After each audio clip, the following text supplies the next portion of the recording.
Why do soft skills matter in a job interview? Well, it's simple. The person who's interviewing you wants to verify what you have written. And the only way they can do that is to ask you directly about your resume. So in this video, we're going to talk about the soft skills, why it matters.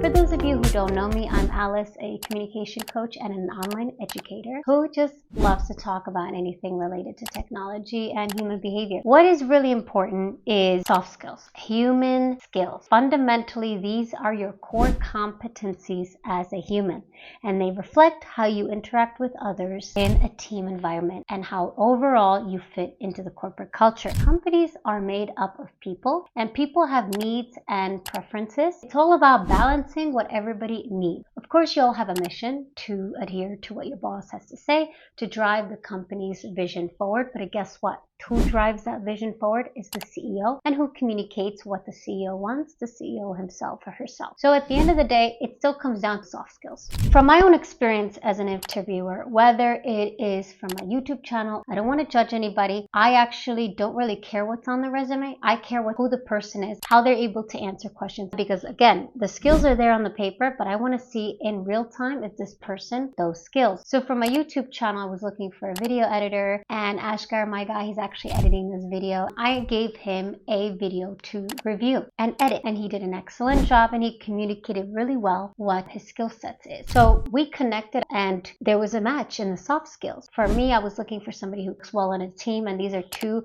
fundamental soft skills. Let's get down to actually the top 3 most important soft skills that you're going to be asked in an interview. The first one is teamwork, adaptability, and critical thinking. These skills, the reason that they're here is they reveal your personality and emotional intelligence. Since you're dealing with people, you're dealing with emotion. And the faster that you read someone's emotions, the better it is for you to position yourself on how you can interact with this person. Your personality consists of unique qualities. Now, whether you're an extrovert or an introvert, if you tell your team member, your colleague, like, this is who I am, this is how I receive information, this is how I would like to be treated, how would you like to be treated? What would be the preference mode of communication? Would it be email, text? And when you ask those questions, you're practicing your soft skills. So it's really important to start thinking like this, not just your first day at work, but right before you start this interview, all the way throughout the interview, and really get to know the person that you're interviewing with. So for me, I usually, when I'm meeting someone, I take time to reflect on their motivation. I observe, I can announce who I am. I say I'm an empath who's adaptable. I can communicate with people from all kinds of backgrounds and cultures. And I truly like to understand what is the motivation of someone, what their interests are, and what are some of the pain points that I can hopefully help solve. And I genuinely love people. That's just what I always say. I also mentioned I love to solve problems, and I thrive in a collaborative environment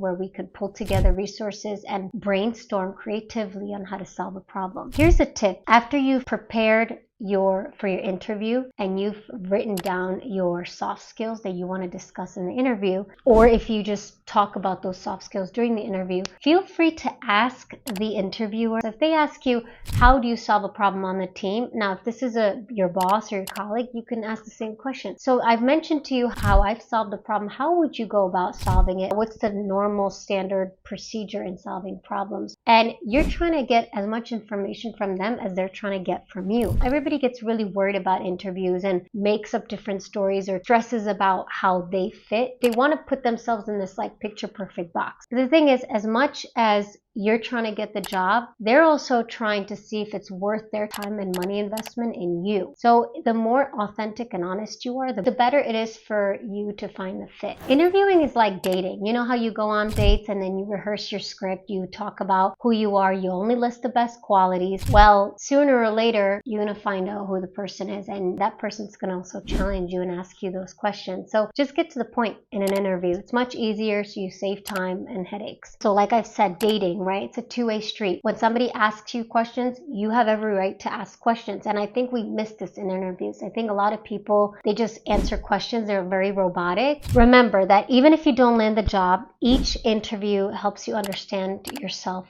better. And it's really good to practice interviews. And you will start seeing patterns in your interviews that people react to certain things that you say. So when you list particular experiences in your life, and if people respond positively, keep highlighting those experiences experiences. If you are unclear about certain situations or certain questions about the soft skills, you'll see how people react. If they're like, oh, what do you mean by that? Or if they're like, oh, that's really great. Yeah, we really love that. Make sure to take all of this feedback and replicate it. They're really going to ask you 9 out of the 10. They're going to ask you the same question. So it's really important just to like go for it. And the more you know these questions and answers, the easier it is for you to just be very calm and master them. So I hope you liked this video. Please subscribe to my channel because I'll be talking more about communication skills, anything related to career development, learning new skills online. Again, why soft skills matter in an interview. It really reveals to you who the person is and why the culture is important. And at the end of the day, you get to practice your soft skills in real time by communicating, by being adaptable,